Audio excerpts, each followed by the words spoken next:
ये जो हिंदुस्तान है, जो वैश्वगुरु राय है, वो हिंदुस्तान जिसके बारे में हमेशा कहा है, एतद्दिश प्रसूतस्य सगाशादग्र जन्मनः स्वं स्वं चरित्रम शिक्षरन् पृथ्व्याम सर्वमानवा। वो देश जिसमें तक्षशिला और नालंदा जैसे विश्वविद्यालय हों, जिस देश को देखने के लिए भी पूरी दुनिया तरसती हो, जिसने शिक्षा का आधार ज्ञान और विज्ञान की दिशा में पूरी दुनिया में सरसाया।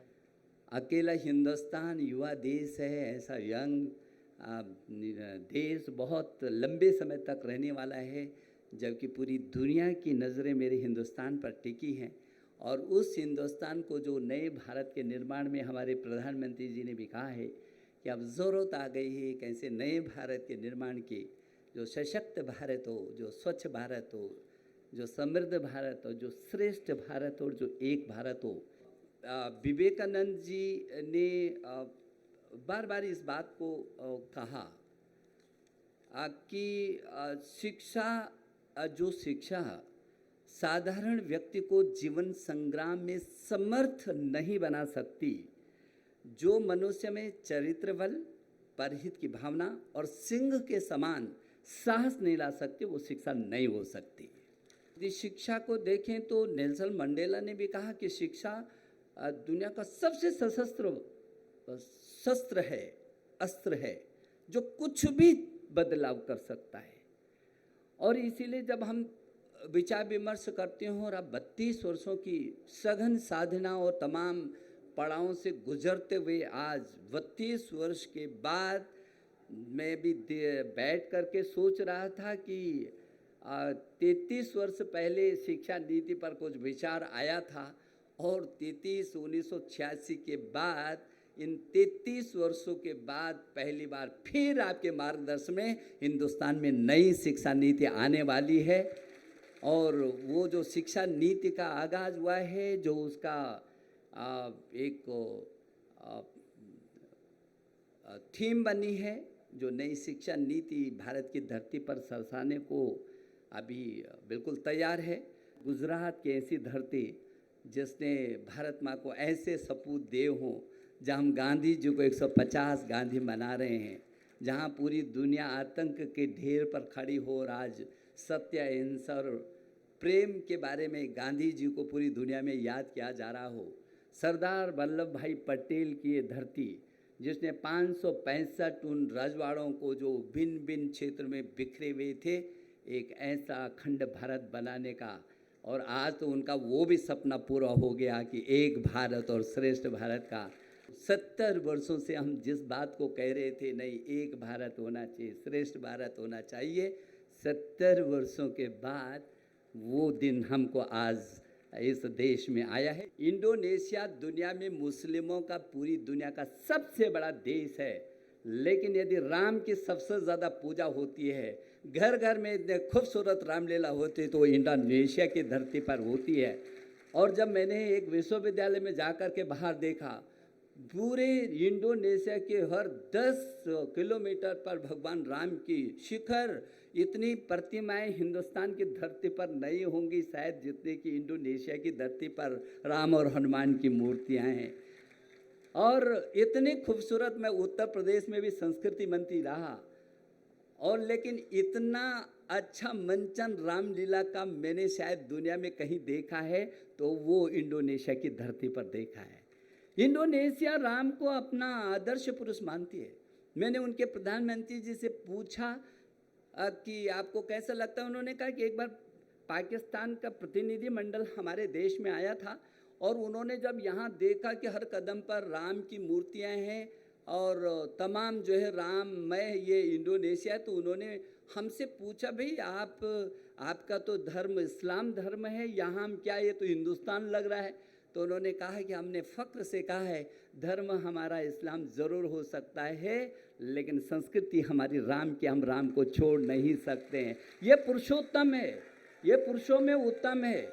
राम राज बैठे त्रिलोका, हर्षित भयों गए सब शोका। और यदि उस राम की लीला को देखेंगे, एक साधारण पुरुष, यदि उनमें त्याग और तप नहीं होता, उन्होंने आदर्श पुरुष के रूप में जो पूरी दुनिया में एक मुकाम हासिल किया, वो आज भी हमारे हृदय के अभिन्न अंग हैं और पूरी दुनिया मानती है। मैं मॉरिशस में दुनिया का सबसे बड़ा रामायण केंद्र है और उन्होंने अपने संसद में पास किया कि दुनिया का सबसे बड़ा रामायण का केंद्र है, तो आज मॉरिशस की धरती पर है। और इसलिए स्वाभाविक है कि जिस धरती पर उन्होंने जन्म लिया हो, उनका सम्मान हो रहा हो, तो उस धरती के लोगों को चाहे किसी जाति पंथ का क्यों नहीं है, सभी को आनंद की अनुभूति होना स्वाभाविक ही है। और इसलिए आज हम भी उस आनंद की अनुभूति महसूस कर रहे हैं। हम नई शिक्षा नीति को लेकर के लगातार विमर्श करते रहे हैं। आखिर जो देश विश्व गुरु रहा हो, उस भारत की शिक्षा कैसी होनी चाहिए, उसकी दिशा क्या होनी चाहिए, उसका दर्शन क्या होना चाहिए, उसकी अभिप्सा क्या होनी चाहिए, उसका लक्ष्य क्या होना चाहिए। और मैं समझता हूँ यदि संक्षिप्त रूप में देखें तो हमारे जो संस्कार हैं, जो हमारी संस्कृति है, ये अयम निजः परोवेति गणना लघु चेतसाम उदार चरिता नाम तु वसुधैव कुटुम्बकम। पूरी वसुधा को यदि कुटुंब मानने वाला कोई संस्कार है, कोई विचार है, तो वो हमारा है, हिंदुस्तान का विचार है। पूरे संसार को हमने अपना परिवार माना है। दुनिया के देशों ने तो इस वर्ल्ड को, संसार को बाजार माना है और हमने उसको परिवार माना है। इतना ही अंतर दुनिया की और हमारी सोच में है। बाजार में व्यापार होता है और परिवार में प्यार होता है। ये हिंदुस्तान और अन्य देशों की यहीं से शुरू होता है। और उस परिवार के रूप में केवल परिवार मानने भर तक का नहीं है, बल्कि हम लोग जब सुबह उठते हैं, कोई अच्छा काम होता है और आपस में भी मिलते हैं, तो सर्वे भवन्तु सुखिनः सर्वे सन्तु निरामय की परिकल्पना करते हैं कि नहीं, धरती पर जब तक एक भी मनुष्य, एक भी व्यक्ति दुखी होगा, तब तक मैं सुख का एहसास नहीं कर सकता। पहले उसके दुख को दूर करूंगा, तब जाकर के मैं अपनी खुशियों को मना सकता हूँ। वो खुश कैसे रह सकता है, उसकी खुशी किस बात में है? जब तक ये भगवान की सबसे सुंदरतम कृति मनुष्य वो अपने पूरे प्रभाव के साथ उसका उत्थान न हो, तब तक खुशी मिल नहीं सकती। और इसलिए उस समाज का, देश का और उस व्यक्ति का जो सर्वांगीण उन्नति है, उस उन्नति के सर्वांगीण उन्नति, उसका संस्कार भी जरूरी है। उसकी पराकाष्ठा, उसको तकनीकी शिक्षा से लेकर के वैज्ञानिक शिक्षा से लेकर, लेकिन हाँ, संस्कार सम शिक्षा भी जरूरी है। और यदि संस्कार नहीं हुआ तो सब चीज़ें होते हुए भी वो नगण्य होता है, क्योंकि वो कटी हुई पतंग की तरह, यदि उसको अपने संस्कार नहीं है तो आसमान में जैसे कटी हुई पतंग उड़ तो रही है, लेकिन उसको पता नहीं है कि उसका हस्र किस गर्त में जा कर के गिरेगा। ऐसी शिक्षा नहीं चाहिए। जमीन पर खड़े होकर के आसमान को छूने वाली शिक्षा आज उसकी ज़रूरत है। और मुझे भरोसा है कि जो 33 वर्षों के बाद ये नई शिक्षा नीति आ रही है, ये नई शिक्षा नीति संस्कारों से जुड़ी होगी, नवाचार से युक्त होगी, रोजगार परक होगी। ये शिक्षा ये दूसरे को सम्मान देने के साथ साथ जो नए प्रौद्योगिकी है उसके साथ जुड़कर उद्योग और विज़न दोनों के साथ, ये टेक्नोलॉजी, ये इसके साथ मिलकर के जो ये शिक्षा होगी, वो निश्चित नए भारत के निर्माण में आधारशिला होगी। शिक्षा बचपन से लेकर के, अभी इस पे विचार विमर्श चल रहा है कि क्या वो 3 वर्ष से लेकर के 6 वर्ष में, उसमें क्योंकि बच्चे में सीखने की बहुत तेज़ प्रवृत्ति होती है, तो इसका कैसे क्या उपयोग हो सकता है, किस रूप में उसको किया जा सकता है। लेकिन हाँ, शिक्षा, क्योंकि स्कूली ज्ञान तो लोगों को बाद में भी मिल सकता है, लेकिन संस्कार केवल स्कूली शिक्षा में मिलता है। इसका इस शिक्षा नीति में पूरी तरीके से ध्यान रखा गया है कि हाँ, संस्कार क्षम हो शिक्षा, ज्ञान से युक्त तो हो, विज्ञान से भी युक्त हो। और अब तो अनुसंधान की भी बात हुई। एक समय था जब हमारे देश की सीमाएं सुरक्षित नहीं थी, देश में अन्न का भी संकट था। ऐसे वक्त में इस देश के एक प्रधानमंत्री जो भारत के लाल थे, हमारे, उन्होंने ये कहा था कि जय जवान और जय किसान, और जय जवान और जय किसान का नारा दे करके उन्होंने पूरे देश को खड़ा कर दिया था, दोनों संकटों से मुक्ति पाई थी। और जब फिर अटल जी आए तो अटल जी ने सोचा कि अब देश आगे बढ़ रहा है, तो हमको विज्ञान के क्षेत्र में भी आगे बहुत तेज़ी से बढ़ना है।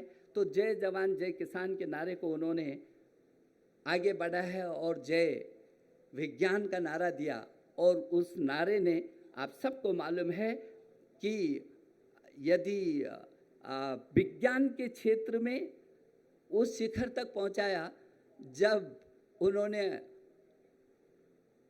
अणु बम का परीक्षण करा करके पूरी दुनिया को विस्मय में डाला था और महाशक्ति के रूप में स्थापित किया था। उसी समय का याद होगा कि अमेरिका ने जब प्रतिबंध लगाने के आर्थिक प्रतिबंध लगाने की बात हिंदुस्तान पर की थी, उसमें भी अटल जी डिगे नहीं थे और उन्होंने कहा था कि हम खड़े रहेंगे, हम अपनी बातों से पीछे नहीं हटेंगे, हम देश को महाशक्ति के रूप में स्थापित करेंगे।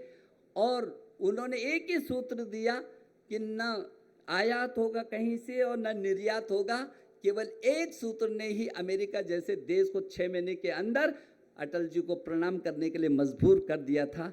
ऐसे विज्ञान के क्षेत्र में भी हमने बहुत ऊंचाइयां छुई हैं और अब हमारे देश के यशस्वी प्रधानमंत्री नरेंद्र मोदी जी ने एक कदम आगे जा कर के कहा कि जय जवान जय किसान जय विज्ञान के साथ आज ज़रूरत होगी जय अनुसंधान की। जय अनुसंधान का नारा दे करके एक देश में एक नई नवाचार के रूप में आगे बढ़ा करके हम make in India, digital India, skill India, startup, stand up और प्रधानमंत्री मुद्रा जैसे क्रांतिकारी विजन को साथ लेकर के अपने इन युवाओं के हाथों में कौशल का विकास करके हर क्षेत्र में तेजी से अनुसंधान करते हुए आगे बढ़ रहे हैं।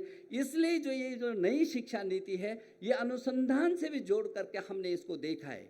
तो जहाँ भाषा के रूप में अपनी मातृभाषा में त्रिभाषा के सूत्र के अनुसार जो उसकी प्रारंभिक शिक्षा है वो अपनी मातृभाषा में सीख सकता है, कह सकता है, क्योंकि जितना अभिव्यक्ति अपनी मातृभाषा में हो सकती है उतनी दूसरी भाषा में वो अभिव्यक्ति नहीं हो सकती। शुरू में किसी को अपने जनपद के बारे में, अपने राज्य के बारे में पता नहीं है और दुनिया को हम उसको पढ़ा रहे हैं, तो ये ज़रूरी है कि जो प्रारंभिक शिक्षा होगी उसकी, वो प्रारंभिक शिक्षा जहाँ उसकी अपनी मातृभाषा में होगी वहाँ उसका अपना इतिहास क्या है उस स्थान का, उस प्रदेश का, उस ज़िले का, वहाँ भूगोल क्या है उसकी सांस्कृतिक परंपराएं क्या हैं, ये उसकी यहाँ से शुरू होगी उसकी शिक्षा। और मैं समझता हूँ फिर जो उच्च शिक्षा तक जाएगा और जो पाठ्यक्रम होगा उस पाठ्यक्रम में भी शिक्षा और उच्च शिक्षा में वो भारत केंद्रित पाठ्यक्रम होगा। हमारी शिक्षा हर हालत में भारत केंद्रित शिक्षा होगी, यह हमारा संकल्प है कि ये शिक्षा चाहे जिस भी क्षेत्र में होगी वो पराकाष्ठा होगी लेकिन वो भारत केंद्रित होगी। और इसलिए जो नई शिक्षा नीति में इतना बड़ा परामर्श शायद दुनिया में कभी कोई हुआ होगा। 15-16 से नई शिक्षा नीति के बारे में जब सुब्रमण्यम जी की अध्यक्षता में ये हुआ था और उसके बाद जो उन्होंने कमेटी की रिपोर्ट दी थी तो केवल रिपोर्ट रख करके इतना ही बार नहीं था, बल्कि राज्यसभा में और लोकसभा में वो प्रस्तुत हुई और उस पर घंटों घंटों तक चर्चा हुई। और फिर जो सुझाव आए फिर कस्तूरी रंगन जी की अध्यक्षता में दोबारा एक कमेटी 9 सदस्यीय कमेटी बनी जिसने सघन विचार विमर्श किया। जो वो सुझाव थे उन सुझावों को लिया और कैसे शिक्षा होनी चाहिए हमारे हिंदुस्तान की उस पर व्यापक परामर्श किया। 1,10,000 ग्राम समितियों तक परामर्श किया। वैज्ञानिक हो, सामाजिक क्षेत्र का हो, शिक्षा के क्षेत्र का हो, अध्यापक हो, वो अभिभावक हो, चाहे अध्यापक हो, चाहे विद्यार्थी हो, सभी से परामर्श किया।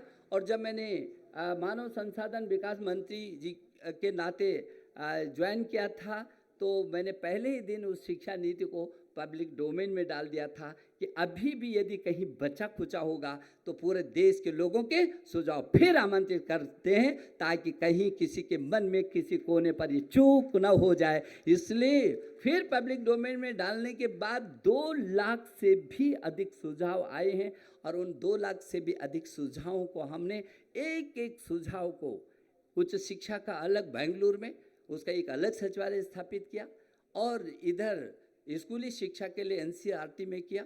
और हम कोशिश कर रहे हैं कि नई आने वाली शिक्षा नीति में कोई चूक न रह जाए, कोई कमी न रह जाए, क्योंकि ये 100-200 साल के आधार पर बनने वाली नई शिक्षा नीति जो इस देश के आधार को खड़ा करेगी।